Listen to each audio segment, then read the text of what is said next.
Hello traders, welcome back to my YouTube channel stock boost. आज 50 days trading challenge 40 है, जिसमें आज हम बात करेंगे किस तरीके से आज हमने ट्रेड किया, कहां पर आज मैंने सबसे ज्यादा गलती जो आज की होगी वो मैंने आज के दिन ही की होगी। एक गलती के कारण यानी कि एक साइकोलॉजिकल इम्पैक्ट के कारण, यानी कि किस तरीके से यानी कि हम सही ट्रेड में होने के बावजूद भी नहीं उसे होल्ड नहीं कर पाते, वो आपके साथ मैं शेयर करूंगा। आज आपके साथ यानी कि स्ट्रेटेजी भी शेयर करूंगा कि जो मैं स्ट्रेटेजी यूज कर रहा हूँ वो एक्चुअली में है क्या, वो भी आपके साथ शेयर करूंगा, क्योंकि आज 40 डेज ट्रेडिंग चैलेंज है। और आज मैंने किस तरीके से 1K के अराउंड यानी कि मैंने प्रॉफिट जनरेट किया, वो भी आपके साथ शेयर करूंगा।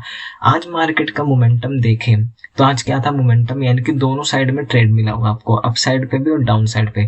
डाउन साइड पे अच्छा ट्रेड था, लेकिन अप साइड का ट्रेड जो था यानी कि वो 2 बजे के बाद आपको देखने को मिला होगा, अच्छा साइड यानी कि 1 बजे के टाइम पे देखने को मिला होगा, जो कि वी शेप रिकवरी बोलते हैं। जैसे पहले नीचे आया फिर ऊपर गया, ठीक है। मार्केट ने आज क्या करा कि एक हायर हाई और हायर लो का कंफर्मेशन बनाया। मींस कि अगर आप यहाँ से ट्रेंड लाइन का कंफर्मेशन निकाले तो यहाँ पे क्या बनता है, यहाँ पे ये बनता है कि पहले प्राइस नीचे आया फिर ऊपर गया, फिर नीचे आया फिर ऊपर गया, फिर नीचे फिर ऊपर नीचे ऊपर नीचे ऊपर नीचे करके आया। मीन्स यानी कि पहले हाई लगाया फिर लो, हाई लो हाई लो, तो इस तरीके से यानी कि मार्केट जो है निफ्टी आज नीचे है। निफ्टी ज्यादा अच्छा था compare to bank Nifty. Bank Nifty यानी कि इतना ट्रेड नहीं किया होगा, बट निफ्टी ने जो आज मोमेंटम किया है दोनों साइड में, यानी कि दोनों में आज ट्रेड कहीं ना कहीं आपको जरूर मिला होगा।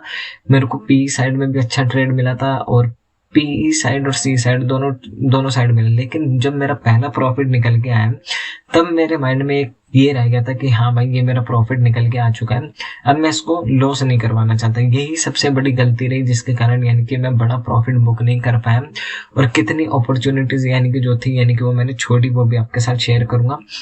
और मैंने इतनी अपॉर्चुनिटी छोड़ने के बावजूद भी इतना कम प्रॉफिट में एग्जिट हुआ, ठीक है।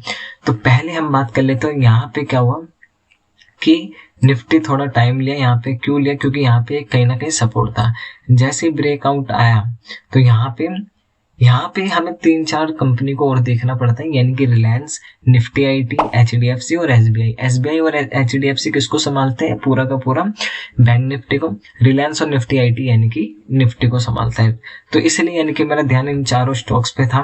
निफ्टी आईटी पे तो खास करता, क्योंकि निफ्टी आईटी बहुत गिरा है, जिसके कारण निफ्टी आईटी और रिलायंस दोनों गिरे, जिसके कारण पहले प्राइस नीचे गिरा फिर बाद में उठा, जहां पे सपोर्ट लिया, फिर वहां के बाद यानी कि मार्केट में एक रिवर्सल आया। यहाँ पे अगर आप देख सकते हो तो एक हेल्डर शोल्डर पैटर्न भी बना होगा। इन्वेंटेड हेल्डर शोल्डर पैटर्न बोलते हैं हम इसको, कि ये इस तरीके से बना है, ठीक है। ये इन्वेंटेड हेल्डर शोल्डर पैटर्न है, जिसमें अप साइड का हमें ट्रेड देखने को मिलता है, और अप साइड का हमें यहाँ से भी एक ट्रेड देखने को मिला कि हाँ भाई यहाँ से मार्केट एन पैटर्न बना के ऊपर जा सकता है। तो ये बात होगी निफ्टी की। निफ्टी में कैसे ट्रेड मिल सकता था, एक यहाँ पे अगर आप 0.5 लगाते हो यहाँ से लेके यहाँ तक, तो आपको बहुत सारे ट्रेड देखने को मिले होंगे। जैसे 0.5 सबसे इंपॉर्टेंट लेवल था, जिन्होंने 0.5 लेवल के ऊपर यानी कि ट्रेड किया होगा, यानी कि ग्रीन कैंडल की क्लोजिंग के बाद एक अपसाइड का ट्रेड मिला होगा, फिर वापस वहीं पे सपोर्ट लेके फिर ऊपर गया। तो ये चीज हमें देखनी होती है, लेकिन मैंने नहीं देखी, क्योंकि जॉब के साथ साथ यानी कि ट्रेड करना बहुत मुश्किल होता है। तो वो भी एक यानी कि वो भी कैसे करा गया, ट्रेड बहुत मिस होते हैं, जिसके कारण यानी कि हम सही ट्रेड नहीं पकड़ पाते। लेकिन आप तो यानी कि आप अगर फुल टाइम ट्रेड कर रहे हो तो आपको क्या देखना है, यानी कि 4 स्टॉक्स और देखने हैं, Nifty IT, Reliance, HDFC, SBI. साथ में ये भी देखना है यानी कि 0.5 कहाँ बन रहा है, वो भी आपको बहुत हेल्प करता है कि हाँ मार्केट का डायरेक्शन कहाँ पे जाने वाला है, ठीक है। ये बात हो गई निफ्टी की, किस तरीके से हमने प्लान आउट किया। और मैंने यहाँ पे अप साइड का ट्रेड के लिए यानी कि इस हैमर कैंडल पे प्लान आउट किया पहले।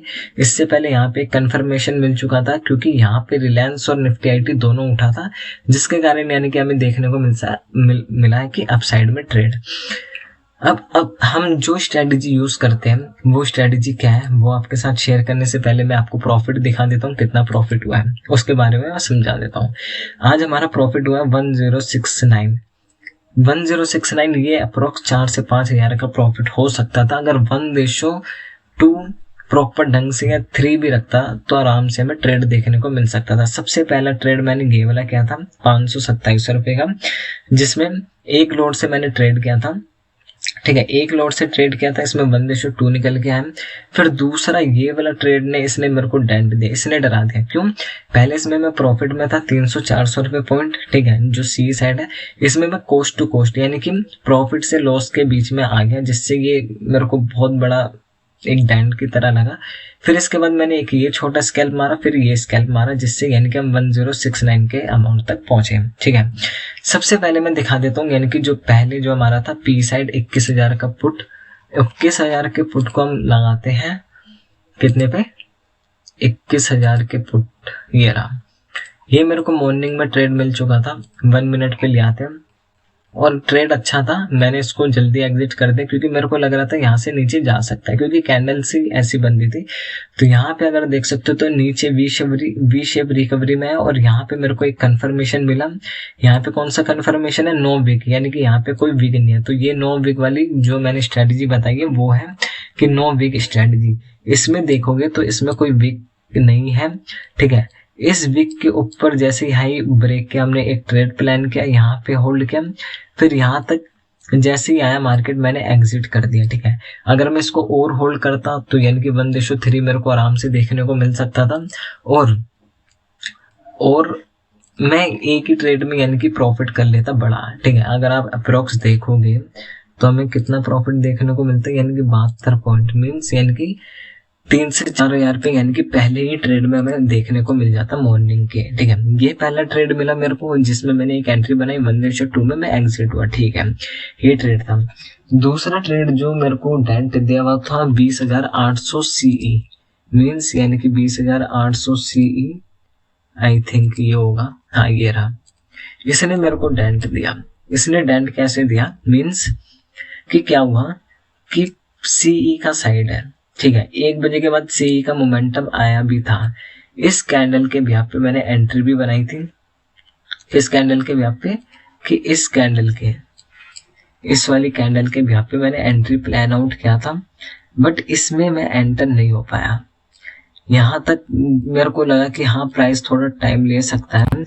मैंने एंट्री का जो प्लान था वो इस कैंडल पे किया। इस कैंडल पे करने के बाद यानी कि नहीं, ये वो वाला नहीं था, इसी में मैंने एंट्री बनाया, और जो मैंने प्रॉफिट बना रखा था इस रेड कैंडल को देख के मैं एग्जिट हुआ, इस वाली रेड कैंडल को, कि हाँ भाई जो हमने प्रॉफिट बनाया था कहीं वो हमारा एसएल हिट ना हो जाए। ठीक है, तो इस चक्कर से यानी कि मैं इस ट्रेड में जल्दी निकल गया, एसएल से पहले ही एग्जिट हो गया, जिससे मेरे को ये नुकसान हुआ कि जो मैं 1:2 लेके जा रहा था वो नहीं ले जा पाया, और दूसरा यानी कि एसएल भी दे दिया। इससे क्या हुआ, यानी कि हमें थोड़ा लॉस हुआ। इसके बाद हमारा जो प्लान आउट था 20,900 की पीई, मतलब 20,900 का अगर आप पीई देखोगे 20,900 ये रहा। इसमें एक अच्छा स्कैल्प देखने को मिला, और इसमें मैंने छोटा स्कैल्प मारा, 1:2 नहीं रखा, इसमें 6-7 पॉइंट रखे थे कि इस कैंडल के ब्याह पे मैंने एंट्री बनाई। ये बिना विक की कैंडल, ये मेरी फर्स्ट नंबर की कैंडल है जिसमें प्लस बना होता है, मींस यानी कि डोजी कैंडल होता है। इंडिसीजन कैंडल कहाँ पे जाना जाता है, अगर हाई ब्रेक करेगा तो ऊपर जाएगा, लो ब्रेक करेगा तो नीचे आएगा। तो इस कैंडल पे मैंने एंट्री बनाई और छोटा सा स्कैल्प मार के मैं एग्जिट हो गया। फिर लास्ट एंट्री मैंने जो बनाई थी 20,700 की पुट कॉल पे बनाई थी, वो था 20,700 ये रहा। इस एंट्री में भी मैं अच्छा प्रॉफिट बना सकता था, बट क्या हुआ कि मैंने 1:2 नहीं रखा। क्यों? क्योंकि मैंने यहाँ पे एंट्री बनाई थी, इस जगह पे एंट्री मैंने क्यों बनाई थी, यहाँ पे एक मेरे को ब्रेकआउट दिखा, दूसरा यहाँ पे बिना विक की कैंडल ने कंफर्मेशन कर दिया कि हाँ भाई मार्केट ऊपर जा सकता है। बैंक निफ्टी रिलायंस वगैरह सारे ऊपर जाने के चांसेस में थे। जैसे इसने छोटा सा स्कैल्प मारा, जैसे ये नीचे आ रहा था मैंने यहीं पे एग्जिट कर दिया। अगर इस कैंडल पे भी मैं रोक देता तो यानी कि जो हमारा प्रॉफिट होता है यानी कि वो 2 गुना और हो जाता। मीन्स कि अगर मैंने यहाँ पे एंट्री बनाई है तो अप्रोक्स 8 पॉइंट, तो कितना हो जाता है 300-400 पॉइंट, 1500-1600 पॉइंट आराम से, यानी कि 1500-1600 रुपये आराम से निकल सकते थे। तो इस तरीके से आज हमने ट्रेड का प्लान आउट किया। कहाँ पे गलती हुई? मेरी गलती ये हुई कि जो मैंने रिस्क टू रिवॉर्ड को मैनेज नहीं कर पाया। मीन्स यानी कि जो मेरा पहला प्रॉफिट था, यानी कि मैं उसके चक्कर में था कि हाँ भाई प्रॉफिट में हूँ, कहीं लॉस में ना आ जाऊँ। इस चक्कर से यानी कि मैंने जितने भी ट्रेड थे, यानी कि वो सारे ट्रेड मैंने सही से फॉलो नहीं कर पाया, रूल्स को ब्रेक किया। तो सबसे इम्पोर्टेंट होता है ट्रेडिंग में रूल्स को फॉलो करना, वो बहुत ज़रूरी होता है कि वो किस तरीके से हम करें। तो वो मैं आगे से ध्यान रखूँगा कि किस तरीके से करना है रूल्स को फॉलो। दूसरा कि हमने 9 वीक स्ट्रैटेजी, मीन्स यानी कि यहाँ पे 9 वीक स्ट्रैटेजी आपके साथ शेयर की है, वो आप देख सकते हो। अब इसका SL और टारगेट वो आप अपने प्लान के अकॉर्डिंग हिट कर सकते हो। बाकी अगर मैं बताऊंगा, अगर आपको अच्छे लगा होगा तो मैं आपके साथ शेयर करूंगा इसका वीडियो डिटेल के अंदर कि कहाँ पे हमें ट्रेड लेना चाहिए, कहाँ पे ट्रेड नहीं लेना चाहिए, वो आपके साथ शेयर करूंगा। और आज का एक्सेल शीट पे हम अपना प्रॉफिट डाल लेते हैं। कितना था हमारा प्रॉफिट? 1069 अप्रोक्स था। तो 1069, आज अब डे कौन सा था? 40। तो ट्रेडिंग डे चैलेंज 40। अब 10 दिन और रह गए, 10 दिन में और देखते हैं कि क्या हो सकता है। बट यहाँ पे अगर आप देखोगे कि मैंने अमाउंट निकाल लिया है 5348 रुपये। क्यों निकाल दिया है? किसी काम के रिगार्डिंग, यानी कि मैंने अमाउंट निकाला है। मैं शायद 1-2 दिन यानी कि ट्रेड नहीं करूँगा, क्योंकि किसी चीज़ में यानी कि वो पैसा मैं लगा रहा हूँ। तो इसलिए आई होप यानी कि आप समझ गए होंगे कि इसमें लगा रहूँगा। अगर आप समझ गए तो कमेंट में ज़रूर बताइएगा। मिलते हैं अगले वीडियो में, और वीडियो अच्छी लगी हो तो सब्सक्राइब करना, और वीडियो को नया हो तो लाइक करना। Thank you so much.